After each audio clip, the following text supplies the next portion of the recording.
warahmatullahi wabarakatuh. Baik, perkenalkan nama saya Epitun Padilla. Saya dari kelas HK20.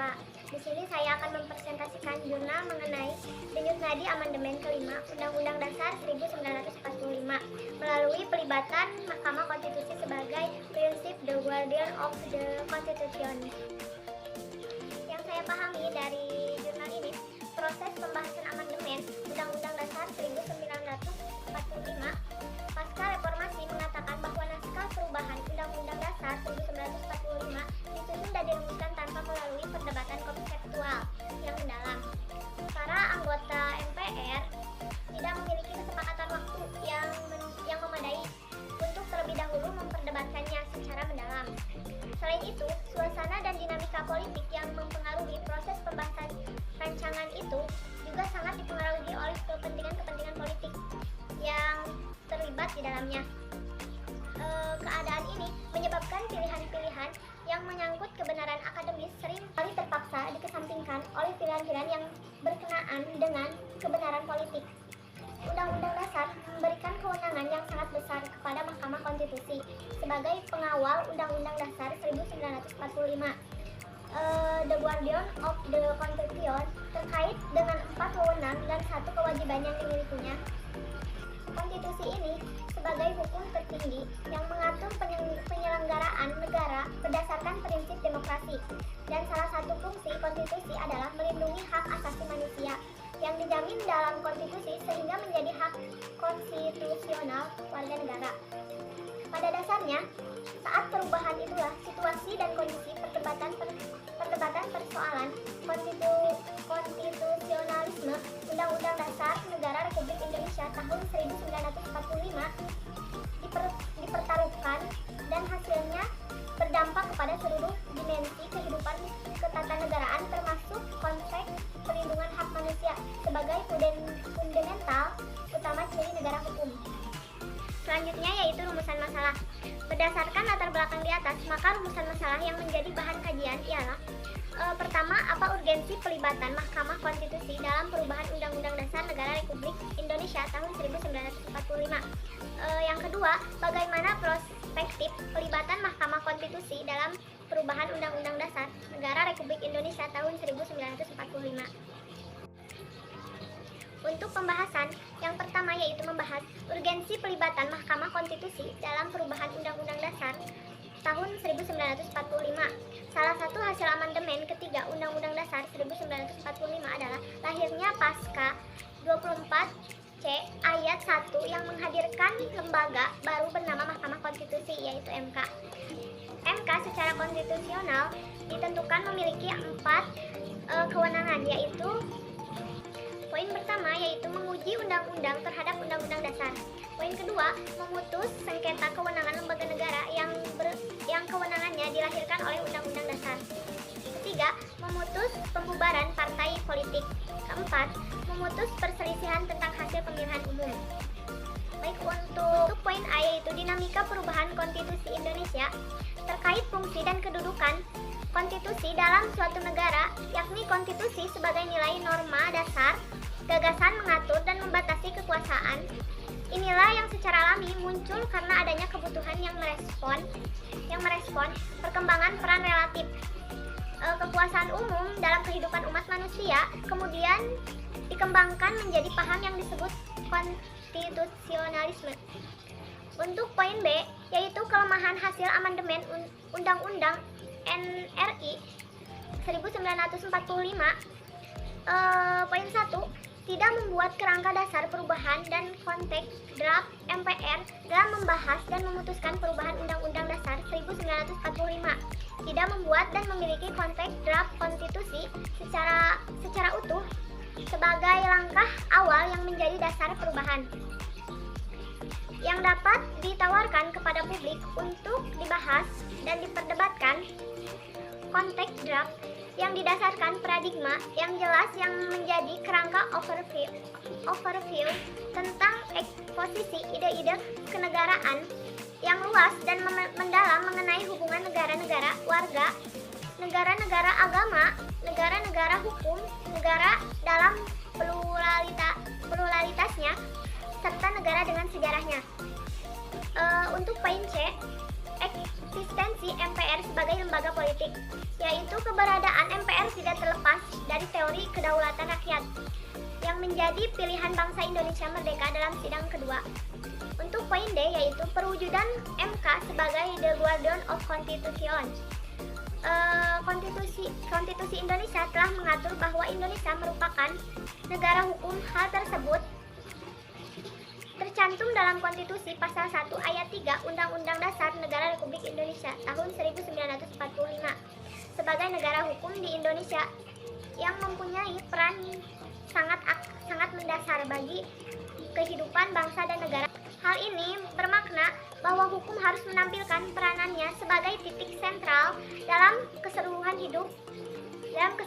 kehidupan orang, perseorangan maupun kehidupan berbangsa dan bernegara. Poin E, yaitu penguatan check and balance system. Reformasi dan penyempurnaan sistem hukum serta konstitusi merupakan persyaratan untuk membangun negara demokrasi konstitusional di Indonesia. Untuk poin B, yaitu prospektif pelibatan Mahkamah Konstitusi dalam perubahan Undang-Undang Dasar Negara Republik Indonesia tahun 1945. Nah, di sini sejak perubahan ketiga Undang-Undang Dasar 1945 telah lahir lembaga baru yang menjalankan fungsi kekuasaan kehakiman di luar Mahkamah Agung, yakni Mahkamah Konstitusi. Pasal 24C Undang-Undang Dasar 1945 memberikan mandat penuh kepada Mahkamah Konstitusi untuk menguji undang-undang terhadap Undang-Undang Dasar, memutus sengketa kewenangan lembaga negara yang kewenangannya diberikan oleh Undang-Undang Dasar, memutus perselisihan tentang hasil pemilihan umum. Untuk poin A, yaitu MPR wajib menyusun mekanisme perubahan yang didasarkan pada political goodwill perubahan Undang-Undang Dasar 1945. MPR dalam menjalankan fungsinya sebagai lembaga negara yang istimewa dituntut untuk membuat suatu mekanisme perubahan konstitusi yang berpartisipatif dan populis. Untuk poin B, yaitu pelibatan MK melalui mekanisme sertifikasi konstitusi tanpa menafikan peran MPR.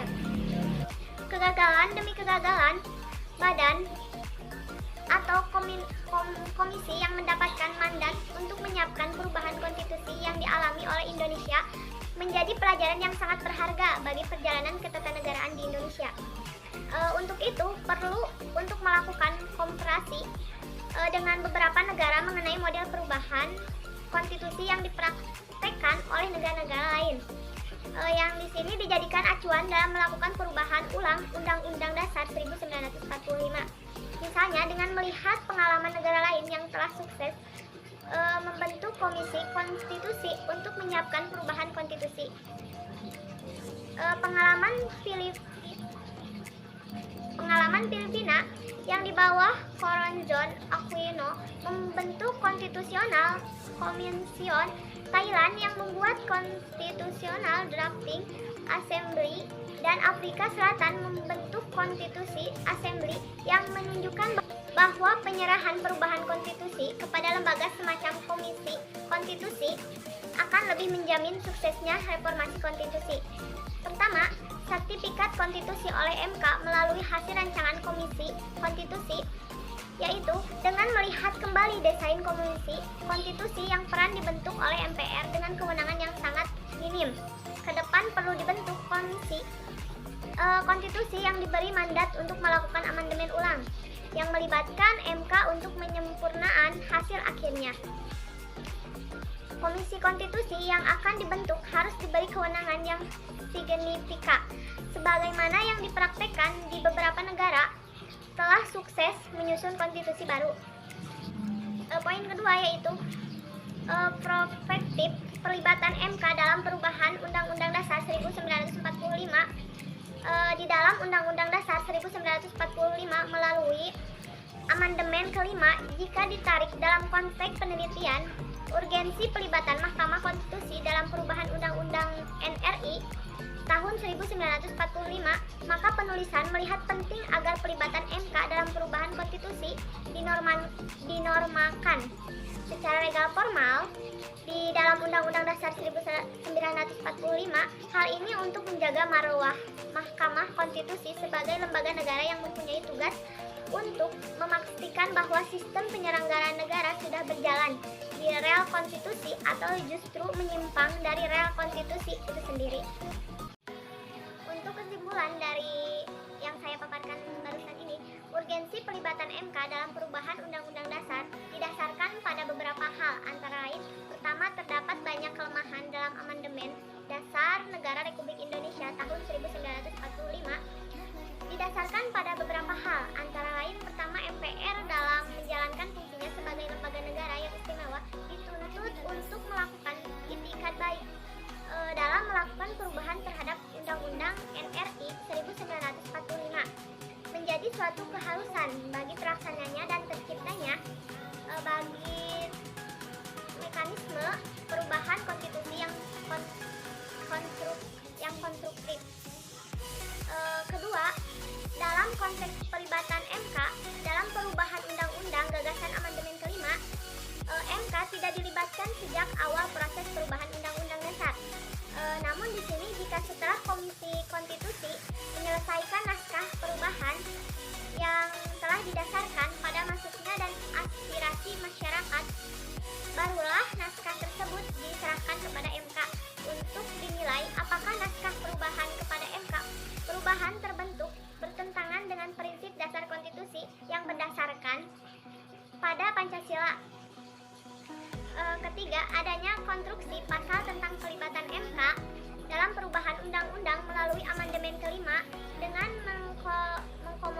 mengkomodir tentang kewajiban MK dalam pemberian sertifikasi konstitusi pada pasal 24C dan pasal 37 tentang perubahan Undang-Undang Dasar 1945, maka akan semakin memberikan legitimasi kepada MK sebagai salah satu pihak yang terlibat di dalam perubahan Undang-Undang Dasar 1945 sebagai bentuk ikhtiar bersama dalam mewujudkan konstitusi yang mendemokrasi dan menghasilkan the welfare of the constitution. Tentang jurnal yang saya pahami di atas, maka dikaitkan dengan adanya wacana amandemen kelima terhadap Undang-Undang Dasar 1945. Wacana amandemen yang pernah muncul adalah keinginan sebagian kelompok untuk kembali ke Undang-Undang Dasar 1945 yang asli, dan keinginan melakukan amandemen terbatas dalam mendorong lahirnya kembali garis-garis besar haluan negara, yaitu GBHN. Dugaan wacana amandemen yang kembali digaungkan menyusun adanya kudeta Partai Demokrat, namun yang pasti kalau Partai Demokrat versi Muldoko ini nantinya ditetapkan sebagai versi yang sah, posisi pendukung presiden di parlemen menjadi bertambah kuat sebagai khas menyaksikan PKS sebagai partai di luar pendukung pemerintah. Ini berarti kebijakan apapun yang diinginkan pemerintah akan lebih mudah lagi diundangkan. Hanya saja pemecahan di tubuh Partai Demokrat kemudian digaitkan dengan amandemen. Ahmad pun memprediksi belum tentu berjalan mulus. Sebab komposisi MPR bukan hanya terdiri dari anggota DPR, namun juga anggota DPD, sehingga keinginan